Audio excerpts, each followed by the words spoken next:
मेरी मासूम सी ख्वाहिश, मेरी मासूम सी ख्वाहिश।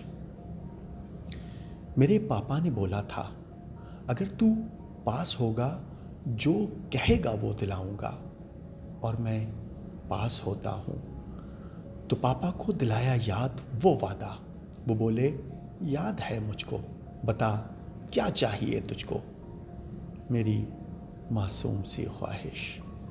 मुझे एक कोट चाहिए था। मेरी ख्वाहिश थी मेरे पास भी अच्छे से कपड़े हों, दिखाऊं मैं भी अपने दोस्तों को। सब दिखाते थे, मुझे हर दम चिढ़ाते थे, दिखा के वो भरम अपने मुझे नीचा दिखाते थे। क्या वो दोस्त थे मेरे? क्या ऐसे दोस्त होते हैं? मेरी मासूम सी ख्वाहिश।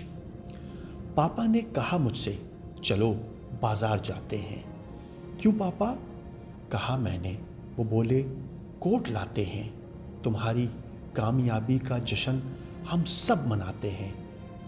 चले बाजार हम दोनों। मुझे ना थी खबर कि आज होगा कोट कितने का। मैं 14 साल का तो था, लेकिन सब समझता था। मैं अपने बाप के चेहरे को बिल्कुल साफ पढ़ता था। मुझे था ये पता कि पास उनके हैं दरहम कितने। मेरी मासूम सी ख्वाहिश। गए जब शॉप में पहली बड़ी सी थी। आके सेल्स में बोला, दिखाऊं क्या? मैं बोला, कोट लेना है। मुझे ऊपर से नीचे पूरे उसने गौर से देखा। मेरी चप्पल, मेरे पाँव, मेरा सादा सा हुलिया था, मेरे चिपके से बालों को अजब अंदाज से देखा कि पापा पे नज़र और बेदिली से यूं हुआ गोया। दिखाऊं कोट मैं कैसा? तो पापा ने कहा, अच्छा सा। वो बोला, इस तरफ आए। हजारों सूट थे लटके। वो बोला, देख लें क्या दूं।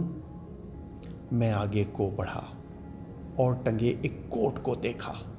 था कपड़ा भी नरम, उसका कलर भी खूबसूरत था।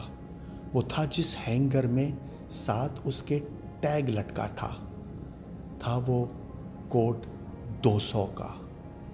तो मैंने दूसरा देखा, फिर एक तीसरा देखा, बहुत से कोट फिर देखे। न कपड़ा देखता था और कलर की भी फिक्र ना थी। मेरी अब कोट पे तो कम नज़र कीमत पे ही बस थी। बहुत देखे मगर कोई समझ आया नहीं मुझको। मेरी मासूम सी ख्वाहिश। मैं बोला, बस चलें पापा, नहीं लेना मुझे ये कोट। वो हैरानी से बोले, क्यों? अरे कर लो पसंद, ले लो। नहीं पापा, कुछ अच्छा ही नहीं लग रहा, तो क्या मैं लूं? वो बोले, फिर चलो कहीं और चलते हैं। और हम अगली दुकान पहुँचे। वहाँ भी हाल वही था, वही कपड़े, वही कीमत, वही सामान था सारा। मैं बोला, बस करें पापा, चलें वापस, फिर आएंगे। वो बोले, कुछ पसंद कर लो, फिक्र क्या है, पैसे हैं। नहीं पापा, नहीं लेना, कसम से कुछ नहीं लेना। मेरी मासूम सी ख्वाहिश। फिर वहाँ से हम निकल आए। मैं गर्दन दूसरी जानिब घुमा के चल रहा था यूं, कहीं ना देख लें पापा मेरे गिरते हुए आंसू। मैं आंसू ना छुपा पाया। वो मुझे यूं देख के बोले, अरे क्या है, चलो वापस। ले सकते हैं ये कोट हम भी, परेशानी है क्या इसमें? नहीं पापा, ये कह के मैंने उनके हाथ को चूमा। किराया भी तो देना है हमें घर का। फिर क्या था, उन्होंने इस तरह मुझको समेटा अपनी बाहों में, कहा कुछ भी नहीं उस पल। न मैं बोला न वो बोले, बस आंसू ही की आपस में हुई कुछ गुफ्तगू ऐसे सवाल आंसू थे उनके और जवाब आंसू थे कुछ मेरे। मेरी मासूम सी ख्वाहिश, मेरी मासूम सी ख्वाहिश।